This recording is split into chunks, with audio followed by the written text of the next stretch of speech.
बदलेगी देश के शहरों की तस्वीर। प्रधानमंत्री ने 3 लाख करोड़ लागत वाली लॉन्च की 3 बड़ी स्कीम। 100 स्मार्ट शहरों के साथ साथ 222 तक सबको घर देने का वादा। सरकार के शहरीकरण की मेगा स्कीम से क्या देश के शहरों की बदलेगी तस्वीर? कितनी होगी लागत और कहां से आएगा पैसा? स्मार्ट सिटी प्रोजेक्ट की 360 डिग्री कवरेज इंडस्ट्री के जाने माने दिग्गजों के साथ बुलेटिन में आगे। बाजार के लिए अच्छी रही जून सीरीज। सेंसेक्स 200 पॉइंट उछला, निफ्टी ने फिर छुआ 8,400 का स्तर। आरबीआई ने जो रेट कट किया उसके हिसाब से 30 बेसिस पॉइंट्स हमारा बेस रेट कम हो चुका है already in the last couple of months and आगे जाते हुए थोड़ा और कम होना चाहिए। कंज्यूमर्स के लिए अच्छी खबर। एक्सिस बैंक ने कर्ज सस्ता करने के लिए दिए संकेत। हमसे एक्सक्लूसिव बातचीत में एक्सिस बैंक की एमडी और सीईओ शिखा शर्मा ने कहा लागत कम होते ही ग्राहकों को देंगे तोहफा। उदय कोटक ने भी कर्ज सस्ता करने की कही बात। We have done a base rate cut in this year and we will look at more in the next few weeks and months. लेकिन कर्ज सस्ता करने के नाम पर आईसीआईसीआई बैंक की खानापूर्ति सिर्फ 5 बेसिस पॉइंट कम किया बेस रेट। एचडीएफसी के चेयरमैन दीपक पारेख का अफोर्डेबल हाउसिंग को बढ़ावा देने का नया फॉर्मूला। बिल्डरों को मिले बैंक से जमीन खरीदने के लिए लोन। सरकार की हवाई किरायों पर लगाम लगाने की तैयारी। एयरलाइन खुद नहीं मानी तो डीजीसीए के जरिए कसी जाएगी नकेल। We'll love to put at least the higher limit. The lower limits definitely will not like the predicting price on the lower limit also, but in case required, then we'll like to put our price capping at the upper end.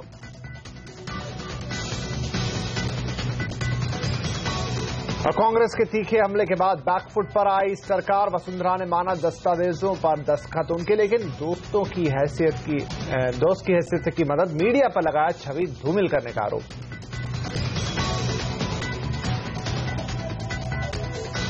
नमस्कार, यह है आवाज eight 9 और आपके साथ मैं हूं विपिन भट्ट। मैं हूं तमन्ना इनामदार दत्ता। आइए देखते हैं आज की दूसरी टॉप हेडलाइंस। गुजरात, जम्मू कश्मीर और उत्तराखंड में भारी बारिश से बाढ़ जैसे हालात। गुजरात में 68 की मौत। मृतक परिजनों के लिए 4 लाख का मुआवजा। कश्मीर में झेलम खतरे के निशान के ऊपर। श्रीनगर जम्मू हाईवे बंद। गोल्ड मोनेटाइजिंग स्कीम पर कैबिनेट ने ड्राफ्ट मसौदा को दिया फाइनल टच। सोना जमा करने पर कम से कम 1.5% तक मिल सकता है ब्याज। सीएनबीसी आवाज की एक्सक्लूसिव खबर। इमरजेंसी में 40 साल पूरे होने पर बोले पीएम। आपातकाल को बताया सबसे काला अध्याय। देश बन गया था जेल खाना। इमरजेंसी पर किताब लिखने वाली कुमी कपूर से बुलेटिन में खास बात करेंगे आगे। और डीयू में ग्रेजुएशन के लिए लगातार तीसरी बार 100% पर पहुंचा कट ऑफ। पहली लिस्ट के आधार पर आज से दाखिले। कट ऑफ के खिलाफ विरोध में उतरे छात्र। सबसे पहले बात शहरों को स्मार्ट और मॉडर्न बनाने वाली सरकार की बड़ी योजनाओं की।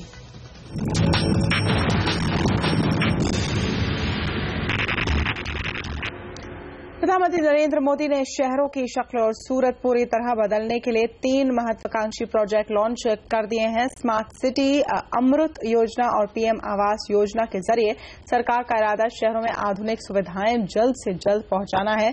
स्मार्ट सिटी प्रोजेक्ट के तहत 100 शहरों को विकसित किया जाएगा। वहीं 500 शहरों में अमृत योजना लॉन्च होगी। प्रधानमंत्री आवास योजना के तहत शहरी गरीबों के लिए देश में 2 करोड़ घर बनाने का लक्ष्य है। प्रधानमंत्री ने इस मौके पर कहा कि विकास के लिए शहरों को अपनी योजना खुद बनाने की आजादी मिलेगी। प्रधानमंत्री ने पीपीपी मॉडल के जरिए तीनों प्रोजेक्ट्स पूरे करने का इरादा जताया है।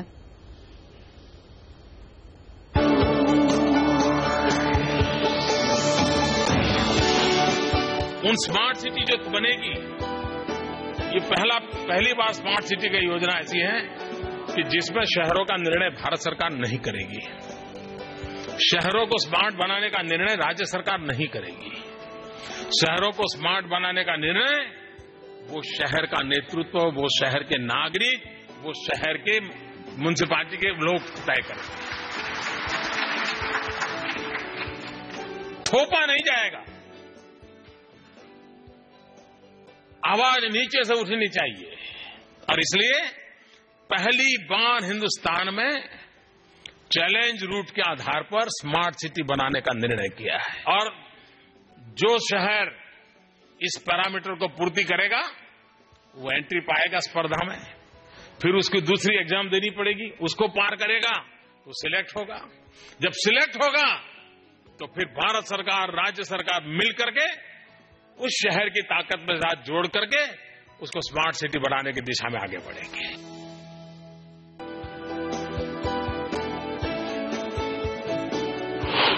न रोड बनता है, न बिजली पहुंचती है, न ड्रेनेज की व्यवस्था होती है और लोग आते हैं पैसे देकर के मकान भी लेते हैं, बाकी व्यवस्थाएं होती नहीं। क्यों? क्योंकि शहर के नेतृत्व ने शहर नहीं बनाया, कुछ प्रॉपर्टी डीलर ने शहर को बढ़ाया है। ये जो मिसमैच है उस मिसमैच को बदलना है। अमृत योजना के माध्यम से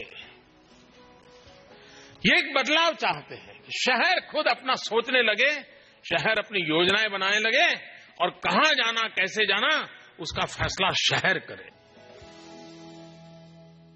तो सरकार की स्मार्ट सिटी योजना का इंडस्ट्री ने भी स्वागत कर दिया है। उनके मुताबिक इससे इंफ्रास्ट्रक्चर विकास में मदद मिलेगी, साथ ही देश के विकास के लिए भी बेहद अहम है।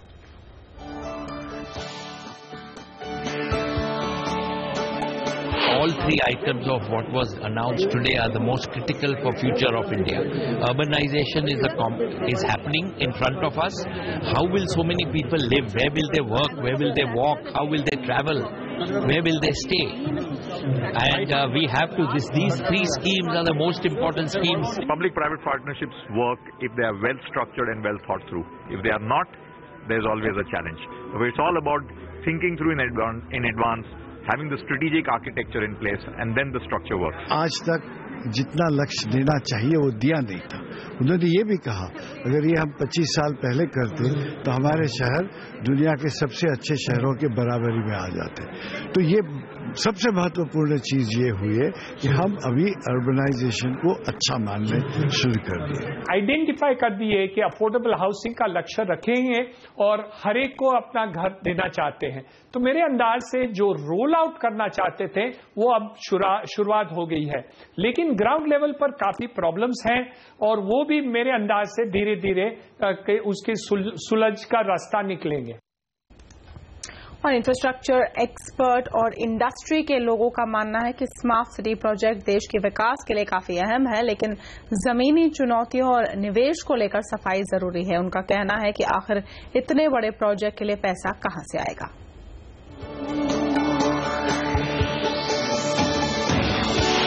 Infrastructure and construction. The entire infrastructure industry is in a mess. They are very leveraged. The debt is crazy, 3-1 or something I was being told. Second, things are stuck either for environment or land or something, or various reasons. The order nahi aa rahe hain. So whether you call a road, whether you call coal sector, whether you call power sector. जो रकम है कम है, लेकिन जितनी जल्दी और फुर्ती से ये चीफ मिनिस्टर्स इन सिटीज को एग्जीक्यूट कर पाएंगे उतनी ही जल्दी वो और भी इन्वेस्टमेंट को अट्रैक्ट कर पाएंगे। तो ये तो आपको मतलब जहां पर ये 50,000 करोड़ 48,000 करोड़ मिल रहे हैं, ऊपर से उनको मैचिंग भी करनी पड़ेगी स्टेट को, यानी कि 1 लाख करोड़ तो इसमें आ गए हैं। इसके अलावा और 1 लाख करोड़ ये अट्रैक्ट कर सकते हैं अगर प्राइवेट इन्वेस्टमेंट देख रहा है कि ये सिटी अपने प्लान के ऊपर बिल्कुल मजबूती से काम कर रहा है। जो 4 लाख करोड़ का जो एस्टीमेट है वो हमारे हिसाब से कम है, बहुत ही ज्यादा कम एस्टीमेट इस पे लगा हुआ है। हमारे हिसाब से एटलीस्ट $2 ट्रिलियन का इसमें एक्सपेंडिचर होगा। इसमें ऑब्वियसली एक ही साल में नहीं होगा, ये 4-5 साल 10 साल में फैल के होगा। आईसीआईसीआई बैंक ने खानापूर्ति के लिए ब्याज दरों में बेहद मामूली कटौती की है। बैंक ने आज बेस रेट में 0.05% की कमी की है। यह कटौती इतनी ही नहीं कि इसे कोई खास असर पड़े। जहां पहले ये दर 9.75% थी, वहीं अब ये घटकर 9.70% हो जाएगी। घटी हुई दरों को कल से यानी 26 जून से लागू किया जाएगा। हालांकि ये साफ जाहिर है कि दूसरे बैंकों को देखते हुए आईसीआईसीआई बैंक ने ये दरें सिर्फ बाजार में अपनी जगह बनाए रखने के लिए कम की है। इधर एक और बड़े प्राइवेट बैंक एक्सिस बैंक ने भी कर्ज सस्ता करने के संकेत दिए हैं। हमसे एक्सक्लूसिव बातचीत में बैंक के एमडी और सीईओ शिखा शर्मा ने कहा कि वो कर्ज सस्ता करने के लिए आरबीआई का इंतजार नहीं करेंगे। आरबीआई ने जो रेट कट किया उसके हिसाब से कुछ 30 बेसिस पॉइंट्स हमारा बेस रेट कम हो चुका है already in the last couple of months, and आगे जाते हुए थोड़ा और कम होना चाहिए as this depository financing happens. यानी आरबीआई रेट कट ना भी करे तो भी आप इस क्वार्टर में कम कर पाएंगे? तो भी कम कर पाएंगे, बट आरबीआई अगर और रेट कट करे then that will accelerate and help the process of rate cuts. इधर कोटक महिंद्रा बैंक के चेयरमैन उदय कोटक का कहना है कि उनका बैंक आने वाले कुछ हफ्तों या महीनों में दरें घटाएगा। उन्होंने ये भी उम्मीद जताई कि अच्छे मानसून के संकेतों के बाद आरबीआई भी जल्द दरों में कटौती कर सकता है। We have done a base rate cut in this year, and we will look at more in the next few weeks and months. The key issue for banks is cost of deposits, and there are many competing savings instruments, including savings instruments from the Government of India, like Public Provident Fund, special schemes for women. There is national savings schemes. So all these schemes are offering rates between 8.5% and 9%, and therefore our ability to drop deposit rates is constrained by competing instruments. और break के बाद हवाई किराए पर लगाम लगाने को तैयार है सरकार। एविएशन राज्य मंत्री महेश शर्मा से खास बातचीत करेंगे बस कुछ ही देर में।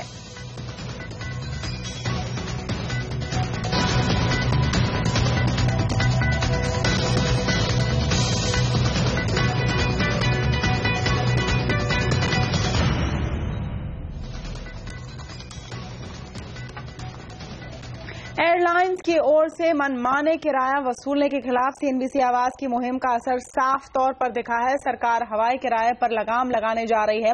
सरकार फिलहाल किराए की ऊपरी सीमा तय करने जा रही है। सरकार के हवाई किरायों पर लगाम लगाने की तैयारी पर बातचीत के लिए हमारे साथ जुड़े हैं एक्सक्लूसिव चर्चा करने के लिए एविएशन राज्य मंत्री महेश शर्मा। महेश शर्मा जी नमस्कार, स्वागत है आपका आवाज एट 9 में।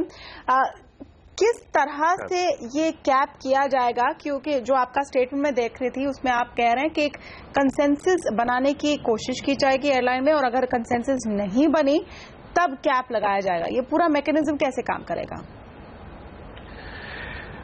देखिए, काफी दिनों से बहुत सारे मेंबर पार्लियामेंट्स और आम जनता से ये शिकायतें मिल रही थी कि इमरजेंसी के समय में और अंतिम समय पर एयरलाइंस बहुत महंगे प्राइसेस टिकट के ले रहे थे, और ये चिंता का विषय भी था। इसको हर स्तर पर, सरकार स्तर पर इसकी चिंता हुई, और आज एक वरिष्ठ अधिकारियों की मीटिंग जिसमें civil aviation secretary, airport authority chairman, Air India chairman और पवन हंस के चेयरमैन आदि अधिकारियों के साथ आज एक बैठक हुई, जिसमें इस चिंता पर विचार किया गया कि किस तरह से हम एयरलाइंस के जो ये मनमाने किराए हैं इस पर किस तरह से कंट्रोल करें। यह भी चिंतन किया गया कि पूरे विश्व में कहीं इस तरह के प्राइसेस पर कैपिंग नहीं है, लेकिन हमारे देश के सामाजिक ढांचे को देखते हुए, हमारे देश की अपनी सोशल इंफ्रास्ट्रक्चर को देखते हुए ये तय किया गया कि किसी तरह से हम इस पर प्राइस कैपिंग करेंगे। उसके लिए क्या तरीका इस्तेमाल किया जाए, इस पर भी गहन चर्चा हुई।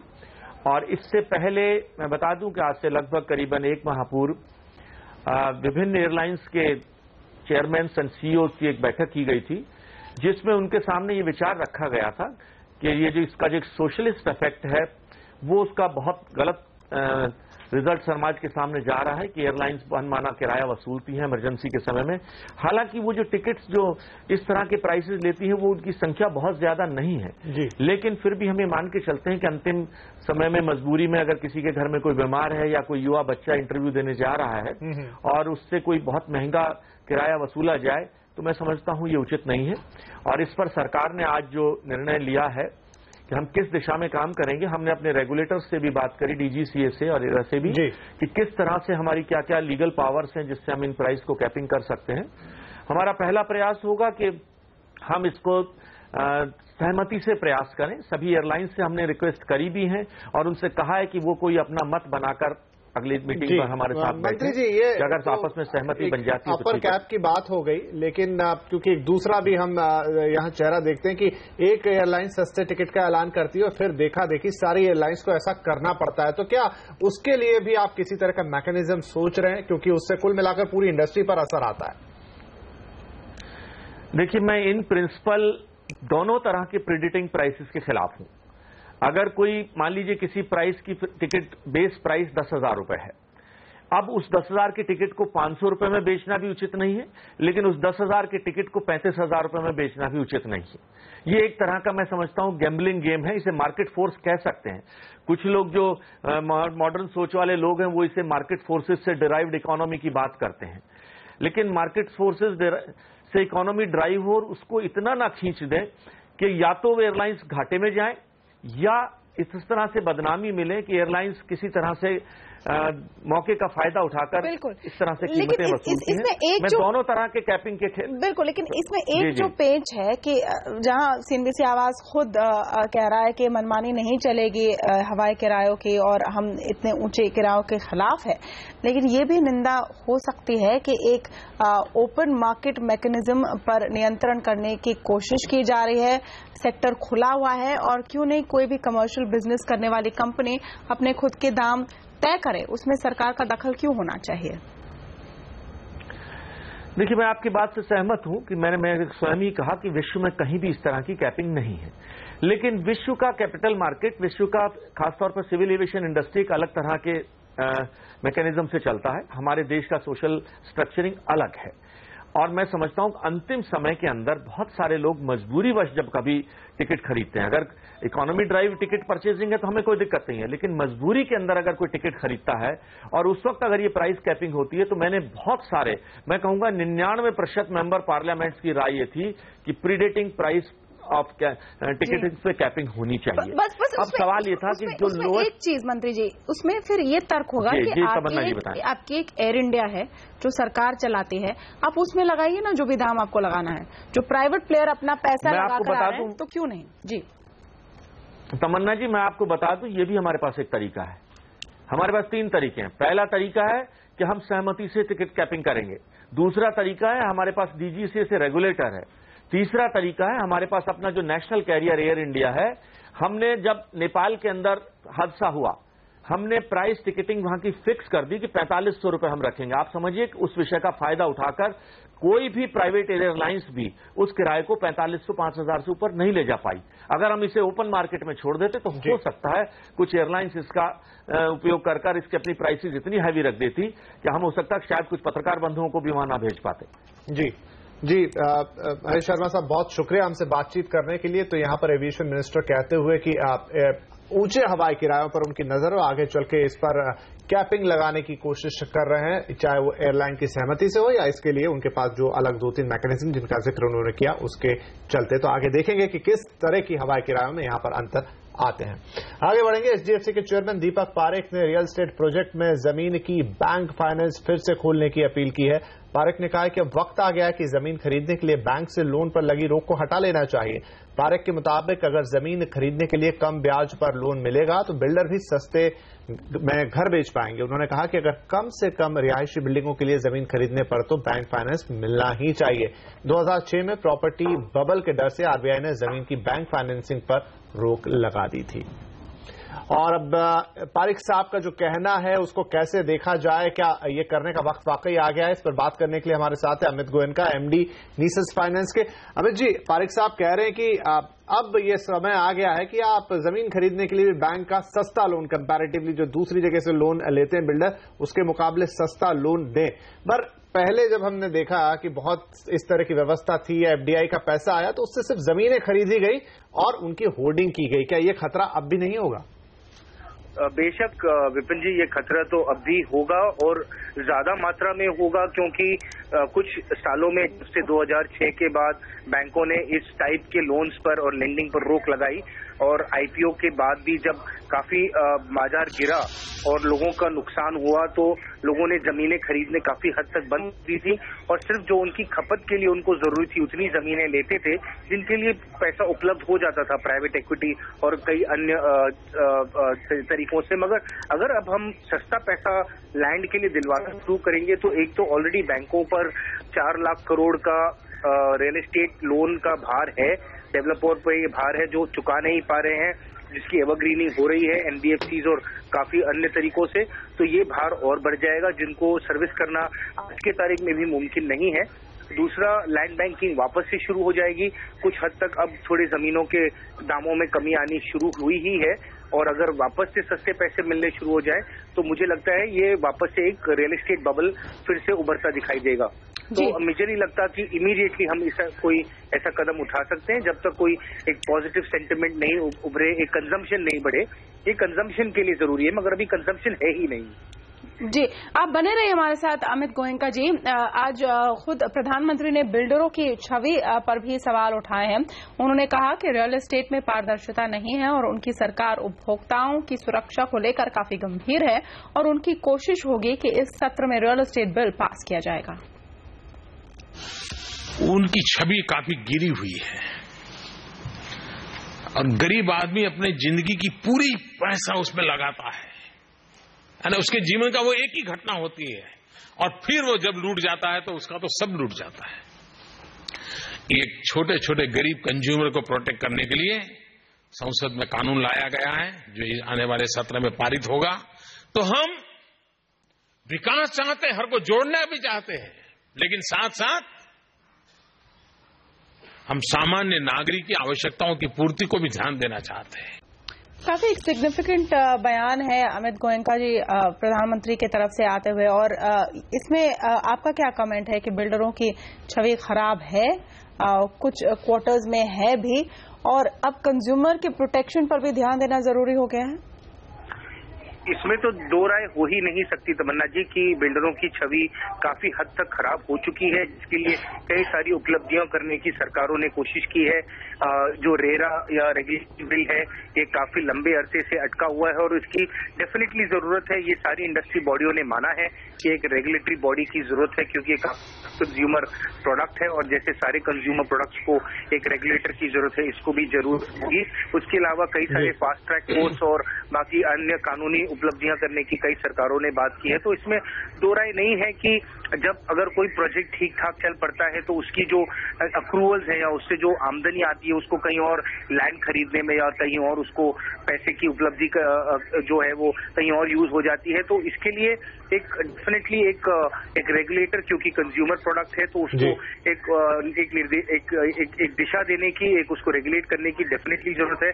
उसमें जो पैसे आ रहे हैं, जो रेगुलेटरी बिल में भी कहा है कि आपके जो माल की बिक्री के पैसे वो उसी प्रोजेक्ट में ही सिर्फ यूज हो, उसके सामने डिपॉजिट्स रखे जाएं। तो ऐसे कई अन्य सुझाव हैं बिल में जो बहुत ही आवश्यक है, और इसके बिना तो मुझे लगता है ना ही कंज्यूमर कॉन्फिडेंस उठ पाएगा और ना ही इसमें उठाव होगा बिक्री में या ऑफटेक बिल्कुल। और इस संसद सत्र में जो आने वाला है मानसून में, उसमें पूरी तैयारी है सरकार की कि इस बिल को संसद से पारित करा लिया जाए। बहुत शुक्रिया अमित गोयनका साहब हमसे बातचीत करने के लिए। तो फिर ये देखना होगा कि संसद सत्र में कितना काम होता है, क्योंकि तलवार काफी लटकी हुई है, कई बड़े बड़े मामले हैं। तो सही आपका सवाल कि कितना काम हो पाएगा। फिलहाल हम अपने काम को थोड़ा सा विराम दे रहे हैं, लेंगे एक छोटा सा ब्रेक। एक्सपायरी के दिन भी मार्केट ने दिखा दिया आज दम, ये पूरी खबर इस ब्रेक के बाद। लेकिन लौट रहे हैं जल्द ही, साथ ही बताएंगे सोने पर कैसे चढ़ा और रंग, जाएगा नहीं।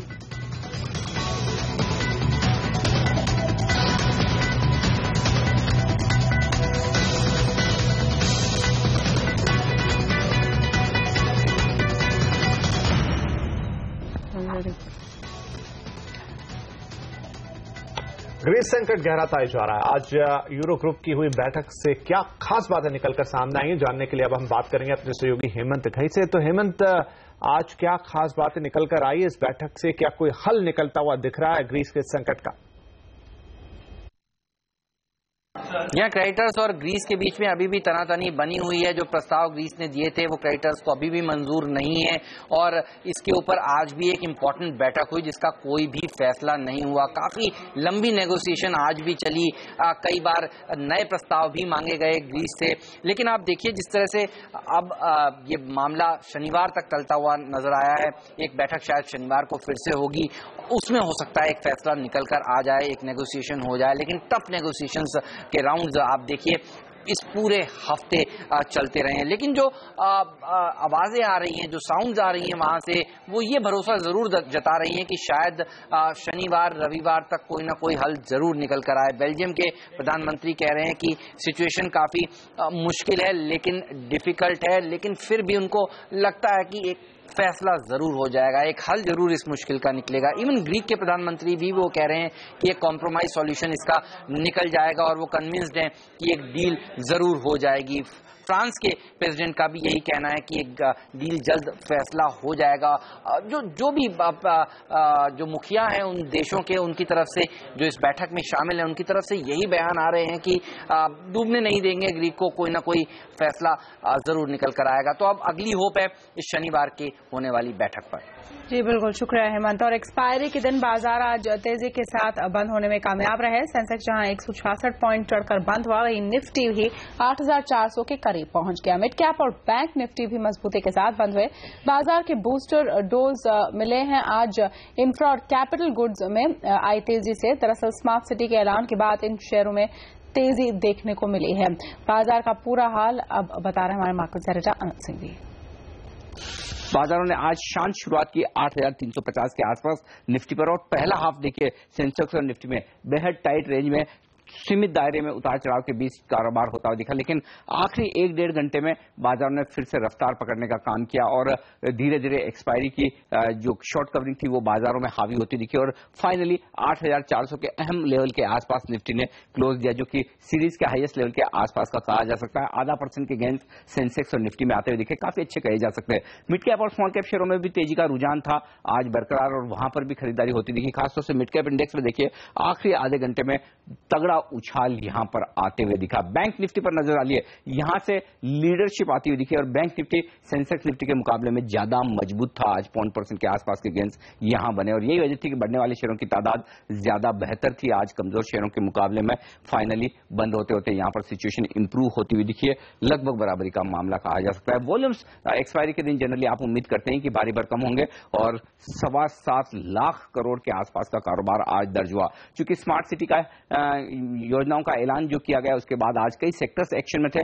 कैपिटल गुड शेयरों में जबरदस्त तेजी देखने को मिली। एल&टी ने इसे लीड करने का काम किया, भेल में अच्छी तेजी आती हुई दिखी, कुछ बड़े दिग्गज एफआईएस की रिपोर्ट्स आती हुई दिखी, यहां पर उसका फायदा मिला। इनके अलावा प्राइवेट बैंक्स आज अच्छे मजबूत थे, खासतौर से इंडसइंड बैंक, एचडीएफसी, कोटक जैसे शेयरों को देखिए 1 से 3% तक की उछाल। ऑटो शेयरों में भी अच्छी रफ्तार देखने को मिली, खासतौर से two wheelers, Bajaj auto, hero MotoCorp, Eicher Motors, अच्छी तेजी का माहौल आज यहां पर था, खासतौर से बजाज में।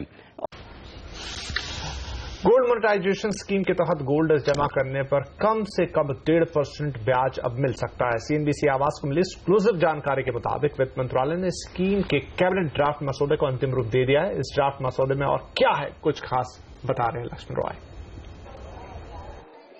अगर आप अपने घरों में रखा सोना या फिर सोने के गहने बैंकों में जमा करेंगे तो आपको ज्यादा रिटर्न मिलेगा। हालांकि इसके लिए गोल्ड मोनेटाइजेशन स्कीम के लॉन्च होने तक का इंतजार करना होगा। सरकार चाहती है कि गोल्ड मोनेटाइजेशन स्कीम के तहत गोल्ड डिपॉजिट करने वालों को बाकी गोल्ड डिपॉजिट स्कीम से ज्यादा ब्याज मिले। सूत्रों के मुताबिक यही वजह है कि सरकार गोल्ड मोनेटाइजेशन स्कीम के तहत बैंकों के लिए ये जरूरी कर सकती है कि वो गोल्ड डिपॉजिट करने वालों को कम से कम 1.5% का ब्याज जरूर दे। बैंक चाहे तो इससे ज्यादा ब्याज भी दे सकते हैं। सूत्रों के मुताबिक वित्त मंत्रालय ने गोल्ड मोनेटाइजेशन स्कीम का कैबिनेट ड्राफ्ट नोट तैयार कर लिया है। इस नोट में बैंकों के लिए इस स्कीम के तहत न्यूनतम ब्याज दर की सीमा 1.5% तय की गई है। हालांकि इस प्रस्ताव पर कैबिनेट की अंतिम मंजूरी मिलने के बाद ही अमल होगा। दरअसल सरकार ने गोल्ड मोनेटाइजेशन स्कीम के लिए जो कंसल्टेशन पेपर जारी किया था उसमें ब्याज दरें तय करने का अधिकार पूरी तरह से बैंकों पर छोड़ दिया गया था। लेकिन इस स्कीम को आकर्षक बनाने के लिए सरकार बैंकों के लिए एक न्यूनतम ब्याज दरें तय कर देना चाहती है। फिलहाल गोल्ड डिपॉजिट की मौजूदा स्कीम के तहत 0.5% से लेकर 1% तक का ब्याज मिलता है। जानकारों के मुताबिक नई स्कीम से ब्याज दरें कई सारी वजहों पर निर्भर करेगा। आपको टेस्टिंग की कॉस्ट है, आपको एसएयर की कॉस्ट है, आपको ट्रांसपोर्टेशन की कॉस्ट है, आपको मेल्टिंग की कॉस्ट है। ये सारी कॉस्ट कौन बियर करेगा? That is number 1 question. इसके अलावा कैबिनेट ड्राफ्ट नोट में वित्त मंत्रालय ने बैंकों को कैश रिजर्व रेशियो यानी सीआरआर में गोल्ड रखने की भी छूट देने का प्रस्ताव शामिल किया है। हालांकि रिजर्व बैंक ने इस प्रस्ताव का कड़ा विरोध किया था। शायद यही वजह है कि वित्त मंत्रालय चाहता है कि शुरू में सीआरआर का मामूली हिस्सा गोल्ड के तौर पर शामिल किया जाए। इसके अलावा बाकी के प्रावधान कमोबेश वही हैं जो कंसल्टेशन पेपर में शामिल किए गए थे। मसलन शादीशुदा महिला अगर आधा किलो सोना जमा करती है तो उनसे ये नहीं पूछा जाएगा कि ये सोना कहां से खरीदा है। कम से कम 30 ग्राम सोना या सोने के गहने जमा करने की छूट दी जाएगी। लक्ष्मण रॉय के साथ इंदु चौधरी, दिल्ली। और इमरजेंसी की 40वीं बरसी पर आए पेंगुइन की किताब दी इमरजेंसी।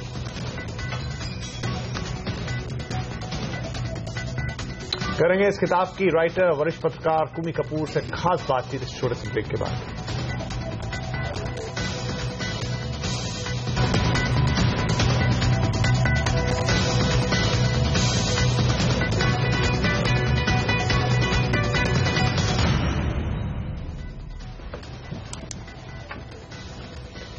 आज इमरजेंसी की 40वीं बरसी है। इस मौके पर हम बात करेंगे इमरजेंसी पर लिखी गई एक खास किताब की।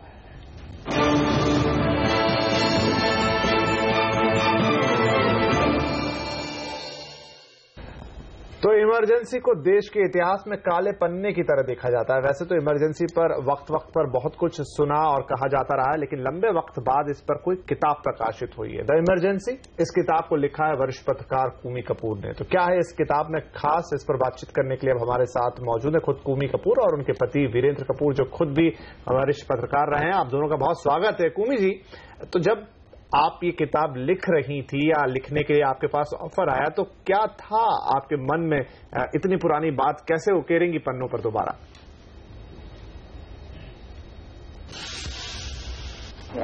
When Penguin asked me to write the book 2 years ago, I was intrigued because I had a lot of personal experiences during the emergency, and I felt it was time after 40 years to do some more analysis exactly what happened during the emergency, because a younger generation is not really aware of what took place. And even most of the books which came out on the emergency were immediately after the elections of 1977. So a lot of the gaps in the jigsaw puzzle were not properly put together, I felt. जी Virender ji, emergency एक बार फिर सुर्खियों में पिछले कुछ दिनों में रही है आडवाणी जी के बयान के बाद कि इस बात का उन्हें भरोसा नहीं कि इमरजेंसी दोबारा नहीं लग सकती। इस बयान को आप कैसे देखते हैं? नरेंद्र मोदी अनलाइक इंदिरा गांधी और सोनिया गांधी बीजेपी के मालिक नहीं है। ना सोनिया, जिस तरह सोनिया और राहुल कहेंगे तो बैठ जाओ तो बैठ जाएंगे, नतमस्तक सबके। इस पार्टी में कोई एक लीडर, कंट्रोलर नहीं है। ये पार्टी जो है ये गोष्ठी करके बहुत मिलजुल के डिसीजन लेती है। और ये पार्टी, ये बीजेपी और कम्युनिस्ट, दो पार्टियां ऐसी हैं जो फैमिली ओन नहीं है। जो बाकी सब फैमिली ओन पार्टियां हैं जो व्यक्ति के इर्द गिर्द घूमती हैं। लालू हुआ, अब तो जेडीयू भी नीतीश के इर्द गिर्द घूमती है। तो बीजेपी में ऐसा है, आज मोदी है, कल अडवाणी जी थे, परसों कोई और आ जाए। तो नरेंद्र मोदी, ये आप सोचें कि नरेंद्र मोदी अपने मनमानी कर पाएंगे? वो नहीं कर पाएंगे। कुमी जी, आपका इस पर क्या व्यू बनकर आ रहा है? जो अडवाणी जी ने कहा उस पर काफी चर्चा हुई है, और क्या आपको लगता है कि कभी इमरजेंसी दोबारा आ सकती है? On a national scale, to introduce an emergency again, I feel would be very difficult, because the circumstances which were there when Indira imposed an emergency are not there today. Even Mr. Modi, he has a majority in the Lok Sabha, he doesn't have one in the Rajya Sabha. The media in those days were just about 24 publications which you had to control. Today they are in the hundreds of thousands. You have the internet, so you can't control opinions and dissent easily at all, as you could in the past. But having said that, as I said, the tendency of all politicians is to control power in their own hands. And in parts of the country today, there are emergency-like conditions, I'm sure, prevailing in there, where people do not get to have a freedom of their civil liberties, and where the media is also suppressed. जी, तो वीरेंद्र साहब, यहाँ कुमी जी को लग रहा है कि भले ही emergency technically नहीं लग सकती, लेकिन आज भी कुछ हिस्सों में दिखते हैं वैसे लक्षण। लेकिन दूसरी तरफ आपको नहीं लगता कि आज जब 40 साल निकल गए हैं तो जो जनता है देश की कई ज्यादा अवेयर हो गई है, मीडिया की ताकत काफी बड़ी है, सोशल मीडिया काफी स्ट्रांग है, ऐसे में अब इमरजेंसी जैसी चीज का होना बहुत मुश्किल है? देखिए, अवेयरनेस फैली है बिल्कुल। आम आदमी अपने जो रिस्पॉन्सिबिलिटीज, ड्यूटीज को, हक को जानता है, पर आम आदमी झुकना भी जानता है। ये स्वार्थ के लिए झुक जाता है। और ये कहना कि भी आम आदमी खड़े होकर लड़ने को तैयार, हमारे तो देश में ये है कि भी हम चाहते हैं कि भगत सिंह पैदा हो पर पड़ोस वाले घर में, हमारे घर में भगत सिंह नहीं होना चाहिए। तो जब तक ये नहीं होगा, जबकि कुछ मौलिक जो चीजें हैं उस पर कंप्रोमाइज जब देश करता है तो देश में जो जनता में मुझे आशा नहीं रहती है। हमारे ज्यादा लोग जो ऑब्जर्वर हैं, जो कमेंटेटर हैं, वो कहते हैं अब इमरजेंसी नहीं लग सकती। क्यों भी नहीं लग सकती? क्योंकि टेलीविजन आ गया। अरे छोड़िए साहब, टेलीविजन के मालिक तो वही है, उनका स्वार्थ है। और देखिए, और जर्नलिस्ट हैं, मैं भी जर्नलिस्ट हूं, आप भी जर्नलिस्ट हैं, आपका स्वार्थ है, आपने भी बच्चे पालने, हमने भी बच्चे पालने, हमारी रिस्पॉन्सिबिलिटी। कितने लोग लड़ेंगे? आम आदमी जब तक नहीं खड़ा होगा और अपने हक के लिए नहीं खड़ा होगा, इमरजेंसी किसी भी समय कभी भी लग सकती है। बिल्कुल, बहुत बहुत शुक्रिया कुमी जी और वीरेंद्र जी हमसे बात करने के लिए और इस किताब के लिए बेस्ट ऑफ लक आपको। आगे बढ़ते हुए, ललित मोदी की मदद के मामले में फंसी राजस्थान की सीएम वसुंधरा राजे की मुश्किलें कम नहीं हो रही है। वसुंधरा ने ललित मोदी के समर्थन में दस्तावेजों पर दस्तखत की बात मान ली है, ऐसे कुछ सूत्रों से खबर आई थी। हालांकि उनके दफ्तर से इस खबर का खंडन भी किया गया। इसके बाद अब पार्टी में उन्हें लेकर दो राय हो गई है, कुछ लोग उनके साथ है तो कुछ खिलाफ। वहीं 27 जून को वसुंधरा राजे की मुलाकात प्रधानमंत्री और पार्टी अध्यक्ष अमित शाह से हो सकती है। उधर बीजेपी की ओर से वसुंधरा राजे के पूरे मामले को विपक्ष की साजिश बताने की कोशिशें शुरू हो गई है। राजस्थान के मुख्यमंत्री के दफ्तर ने एक एडवाइजरी जारी करके मीडिया से कहा है कि वो अफवाहों पर आधारित खबरों को न दिखाए। पार्टी ने मीडिया पर आधारहीन खबरें चलाने का आरोप भी लगाया। पार्टी का कहना है कि इससे वसुंधरा राजे की छवि खराब हो रही है। और विपक्ष ने भी वसुंधरा राजे पर इस्तीफे का दबाव बढ़ा दिया है। राजस्थान कांग्रेस के अध्यक्ष सचिन पायलट ने कहा कि राजे के खिलाफ ठोस सबूत सामने आए हैं। राजे ने तुरंत इस्तीफा नहीं दिया तो राष्ट्रपति से शिकायत की जाएगी। Anybody who has helped Lalit Modi, whether it's a junior functionary or senior functionary, has broken the law.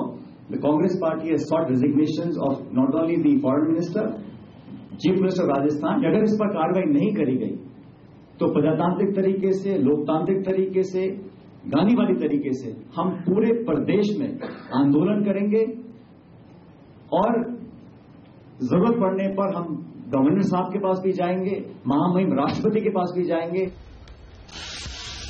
Malegaon bomb blast मामले में सरकारी वकील रोहिणी सालिन ने किया है एक सनसनीखेज खुलासा। उन्होंने आरोप लगाया कि एनडीए की सरकार बनने के बाद उन पर हिंदू चरमपंथियों पर रुख नरम करने का दबाव डाला जा रहा है। सालिन ने एनआईए से कहा है कि उन्हें इस केस से अब हटा दिया जाए।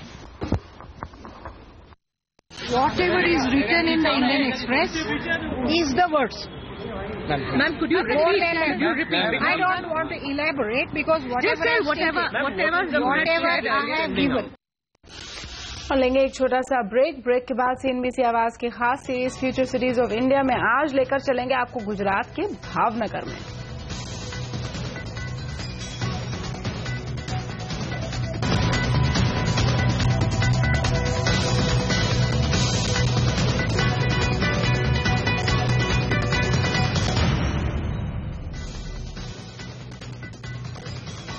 और अब बात अपनी खास पेशकश फ्यूचर सिटीज ऑफ इंडिया की।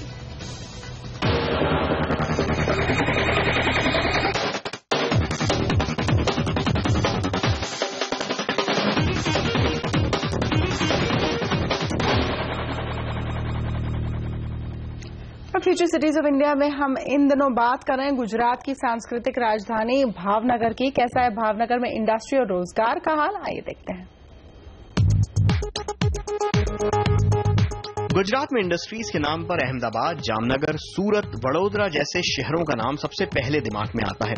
भावनगर का नाम इन बड़े नामों के पीछे कहीं छुप सा जाता है, पर भावनगर में इंडस्ट्री के हिसाब से अपार संभावनाएं हैं। खासकर बड़े पैमाने पर रोजगार देने वाली इंडस्ट्री की बात करें तो अकेली शिपयार्ड इंडस्ट्री ही ऐसी है जिसने हजारों लोगों को रोजगार दे रखा है।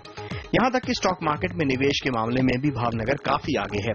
इंडिया का जो आईपीओ सक्सेसफुल आईपीओ है उसका सब्सक्रिप्शन 70% सब्सक्रिप्शन मेजरली 5 सिटी से आता है और भावनगर इसमें से एक है। बहुत सारा वैकेंट फ्री शोर पड़ा है, वहाँ पे होटल, टूरिज्म, डेवलपमेंट इंडस्ट्री भी काफी ग्रो हो सकती है। भावनगर में दुनिया का सबसे बड़ा शिप ब्रेकिंग यार्ड अलंग पिछले 40 सालों से काम कर रहा है। यहाँ दुनिया भर से शिप्स आते हैं और उनको तोड़ा जाता है, जो कई तरह से काम आता है।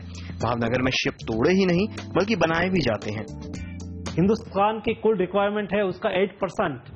रॉ स्टील उसको रिसाइकलिंग की दृष्टि से यहाँ से उपलब्ध होता है, वो इको फ्रेंडली है। क्योंकि आपको 1 टन स्टील बनाना है तो 1 टन स्टील बनाने के लिए आपको 50 टन कोलसा की ऊर्जा को खत्म करनी होती है। वो आपको तैयार स्टील यहाँ मिल सकता है, मिलता है। भावनगर में शिप बिल्डिंग इंडस्ट्री पिछले 50 सालों से देश दुनिया के लिए शिप्स बना रही है। भारत में शिप बिल्डिंग में भावनगर 6ठे स्थान पर आता है। यहाँ पर हमको जो access to sea, it's one of the major advantages. Access to a big tide, यहाँ पर टाइड का वेरिएशन बहुत है, तो हम लोग बड़े जहाज भी बना सकते हैं, बिकॉज टाइड का जो हमको एडवांटेज मिलता है ड्राफ्ट वेसल का, वो हैंडल कर सकते हैं। और इस 2-3 चीज जो आपको बता रहा हूँ, स्किल जो 50 साल से यहाँ पर लोकल लोगों के पास है, वो तीनों मिलाकर हम लोग इसको लिवरेज करेंगे तो बहुत डेवलप हो सकता है। शिप बिल्डिंग से जुड़े और भी कई लोगों को इससे इनडायरेक्टली कमाई का मौका मिलता है। शिप बिल्डिंग के साथ साथ भावनगर में एक अच्छा पोर्ट बनने की भी सारी खूबियां मौजूद हैं। भावनगर में हीरे की कटिंग और पॉलिशिंग इंडस्ट्री भी पिछले 30 सालों से काफी आगे बढ़ चुकी है और हजारों लोगों को रोजगार दे रही है। सूरत का जो पहला नंबर का मार्केट डायमंड का है, डायमंड सिटी, वो उसका नाम मिला है। सेकंड नंबर का जो नाम मिला है वो भावनगर है। सौराष्ट्र, पूरा सौराष्ट्र का मार्केट जो है तो भावनगर है। भावनगर में निर्मल नगर में हीरा बाजार चलती है, उसमें ट्रेडिंग के लिए सौराष्ट्र भर के लोगों वहाँ पे आता है। पर डे 20,000 लोग इकट्ठा होता है। भावनगर की पहचान कायमचूर्ण के चर्चे भी देश दुनिया में फैले हैं। भावनगर वाले शेठ ब्रदर्स के कायमचूर्ण ने पूरे देश का हाजमा सही करने के साथ साथ दुनिया की नक्शे पर भावनगर को ला दिया। भारत के बाहर भी कई कंट्रियों में, खास करके गल्फ कंट्री में बहुत पॉपुलर हो गया है। और उसके अलावा जहाँ भी इंडियन बसते हैं, भारतीय लोग बसते हैं जो भी कंट्रीज में, वहाँ हर इंडियन स्टोर में हमारा कायमचूर्ण अवेलेबल होता है। भावनगर में आईटी इंडस्ट्री भी धीरे धीरे विकसित हो रही है। यहाँ आईटी इंडस्ट्री का सेटअप करना काफी सस्ता पड़ता है और 24 घंटे बिजली और इंटरनेट की सुविधा से फायदा भी होता है। भावनगर में आईटी सिटी बनने की भी पूरी क्षमता है। अगर बॉम्बे में कोई बंदा जॉब कर रहा है तो उसका लिविंग स्टैंडर्ड के सामने यहाँ पर 30% कॉस्ट हो रही है, तो यहाँ पे उसको सेविंग भी अच्छी मिल रही है। कल्चर सिटी में हैबिचुएट भी हो रहा है, ट्रैफिक का कोई प्रॉब्लम नहीं है, फ्यूचर में डेवलप होने के बहुत सारे चांसेस है। उस टाइप की अपॉर्चुनिटी हम लोग दे रहे हैं। 1930 में महात्मा गांधी के दांडी मार्च के बाद भावनगर के महाराज की पहल के बाद यहाँ नमक की खेती शुरू हुई। आज भावनगर में लगभग 36 अलग अलग सॉल्ट फैक्ट्रीज हैं जो भावनगर में करीब 17,000 लोगों को रोजगार देती हैं। Originally Bhavnagar had a very good rail connectivity. We still have good rail connectivity, so that is still second reason that we continue with the salt industry. Third is Bhavnagar में पोर्ट भी अच्छा है, तो कभी export की opportunity आती है तो we still continue with export opportunity. Now the other main reasons are availability of land and weather. So originally Bhavnagar comes with a dry weather. Salt के लिए dry weather is very important. Very less number of rainy days and sufficient sea water. दुनिया में America और चीन के बाद भारत तीसरा सबसे बड़ा नमक का उत्पादक है। भारत की खपत का 75% नमक गुजरात में बनता है और उसका भी एक बहुत बड़ा हिस्सा भावनगर के इन नमक के खेतों से आता है। और future city of India Bhavnagar पर हमारी एक खास पेशकश देखिए इस रविवार 28 जून को सुबह 10 बजे से सिर्फ CNBC आवाज पर।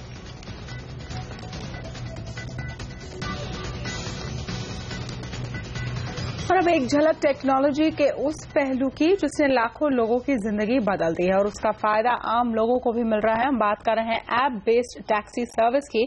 आइए देखते हैं कि कैसे लेन बदलने से बदल गई लाइफ।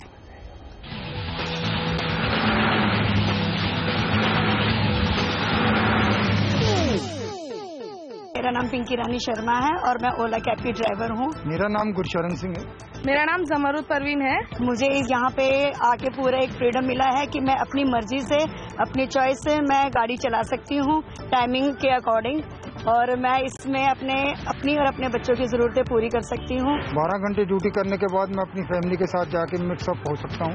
पहले जो काम करता था उसमें 20 दिन 22 दिन बाहर रहते थे, फैमिली की देर लुक आफ्टर नहीं कर सकता। मुझे बस यही सपना है कि मैं अपनी खुद की गाड़ी लेके अपने खुद के पैसे कमा सकूं, अपने फैमिली का और अपनी फैमिली की हेल्प कर सकूं। हम मिल रहे हैं अर्थव्यवस्था व्यवस्था के नए भागीदारों से, जो नए जमाने के साथ कदम ताल बनाते हुए अपने लिए एक अलग जगह बना रहे हैं, खुद अपने पैरों पर खड़े हो रहे हैं। मेरे साथ हैं ओला और उबर के कुछ टैक्सी ड्राइवर, जिन्हें हम आजकल कहते हैं ड्राइवर एंटरप्रेन्योर। मैम, यहाँ पे मैं खुद अपना बॉस हूँ और खुद ही ड्राइवर हूँ। मुझे किसी से भी पूछने की जरूरत नहीं है मुझे कब ऑफ लेना है, कब काम करना है, कितना बिजनेस करना है, कितना नहीं करना है, कितनी अर्निंग करनी है। मेरी फैमिली के अकॉर्डिंग जितनी मुझे जरूरत है मैं उतना अर्न कर सकता हूँ। मुझे जब टाइम चाहिए अपने बच्चों के लिए, अपनी फैमिली के लिए, मैं टाइम निकाल सकता हूँ। मैं इसमें पहले नहीं था, मैं अभी करीब 1-1.5 साल हुआ है मुझे, मैं इस बिजनेस में आया हूँ और मैंने इस काम को एक बिजनेस की तरह ही लिया, क्योंकि अगर आप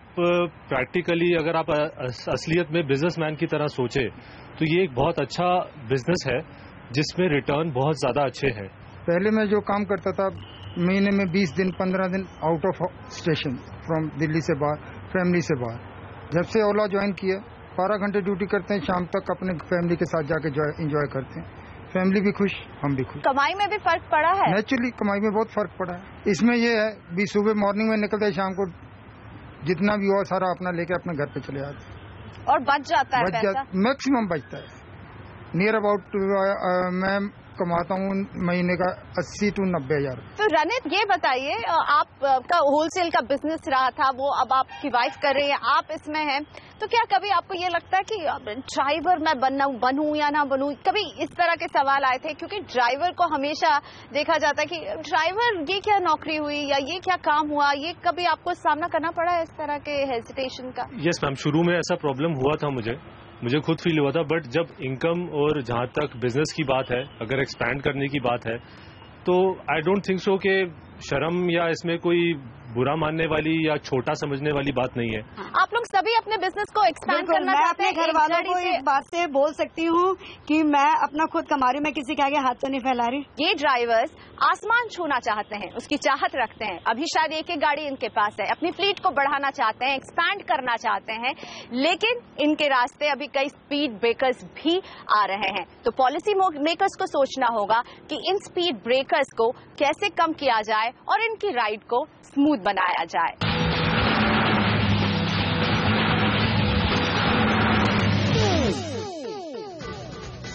और आखिर सरकार के बिल ड्राफ्ट पर क्यों असंतुष्ट है आईआईएम?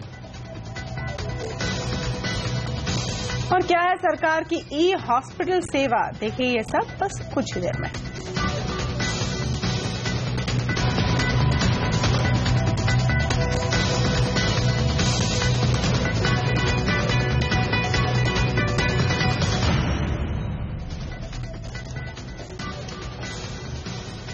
आईआईएम यानी इंडियन इंस्टीट्यूट ऑफ मैनेजमेंट के लिए केंद्र सरकार ने जो बिल ड्राफ्ट तैयार किया था, आईआईएम अहमदाबाद अब दबी जुबान में उसका विरोध कर रहा है। आज आईआईएम अहमदाबाद के चेयरमैन एएम नाइक ने बातचीत में कहा कि सरकार ने जो बिल बनाया है उसका असर देश भर के आईआईएम्स की स्वाधीनता पर पड़ेगा। इस बिल में चेयरमैन की नियुक्ति से लेकर छात्रों की फीस, यहां तक कि डायरेक्टर्स तय करने जैसे कई अहम फैसले केंद्र सरकार के अधीन हो जाएंगे।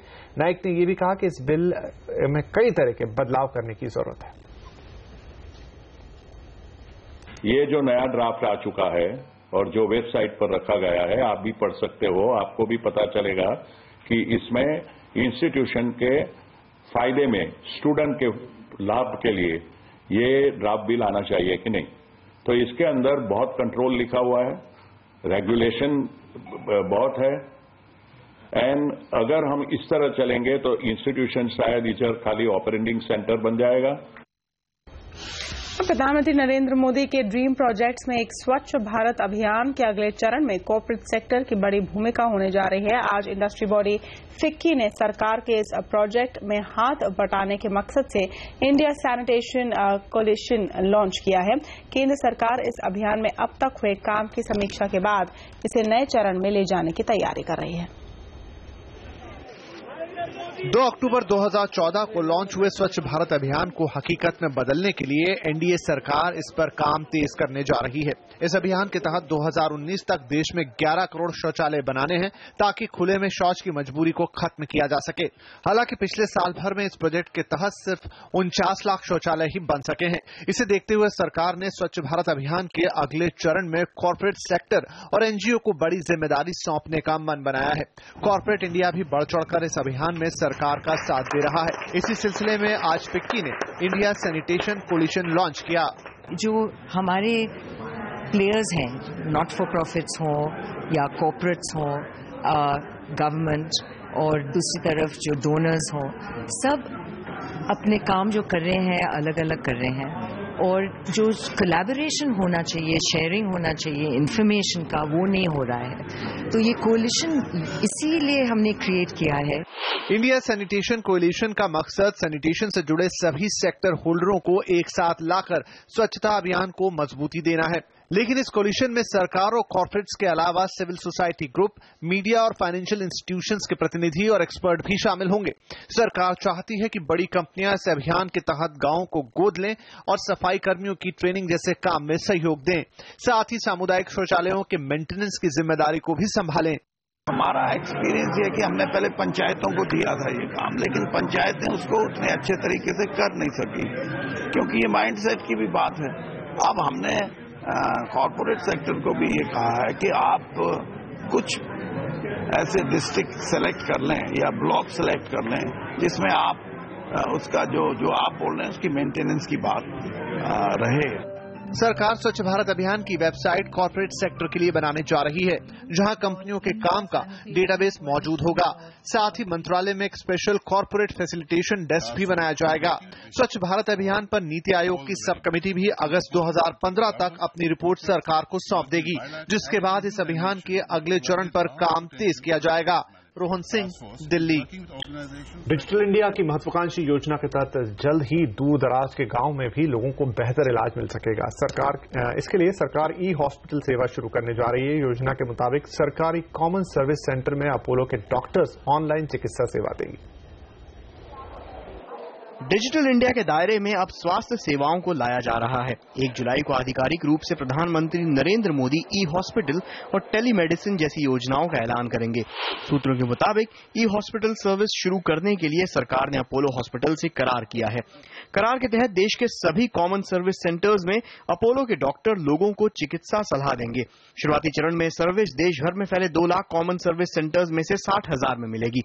इसके जरिए दूर दराज के गांव में भी अच्छी डॉक्टरी सर्विस पहुंच सकेगी। टेलीमेडिसिन सर्विस शुरू होने के बाद मरीजों को एम्स जैसे बड़े अस्पतालों में इलाज के लिए लंबी लाइनें नहीं लगानी पड़ेंगी। मरीज देश के किसी भी कोने में बैठकर एम्स में इलाज के लिए ऑनलाइन अपॉइंटमेंट ले सकेंगे। बाद में इसका विस्तार दूसरे अस्पतालों तक किया जाएगा। डिजिटल इंडिया के जरिए सरकार सभी गांवों को ऑप्टिक फाइबर के नेटवर्क से जोड़ने की कोशिश में भी जुटी है, ताकि इन सभी स्कीम्स का फायदा देश की पूरी आबादी उठा सके। ये हॉस्पिटल और टेलीमेडिसिन के अलावा सरकार डिजिटल इंडिया के तहत डिजिटल लॉकर की सुविधा भी शुरू करने जा रही है, जिसकी मदद से आप अपने महत्वपूर्ण दस्तावेज खासकर पासपोर्ट और बर्थ सर्टिफिकेट्स को आसानी से ऑनलाइन स्टोर कर पाएंगे। दीपक साहू, दिल्ली। तो आवाज एट 9 में फिलहाल इतना है। कल आपसे फिर करेंगे मुलाकात, लेकिन तब तक के लिए दीजिए इजाजत। नमस्कार।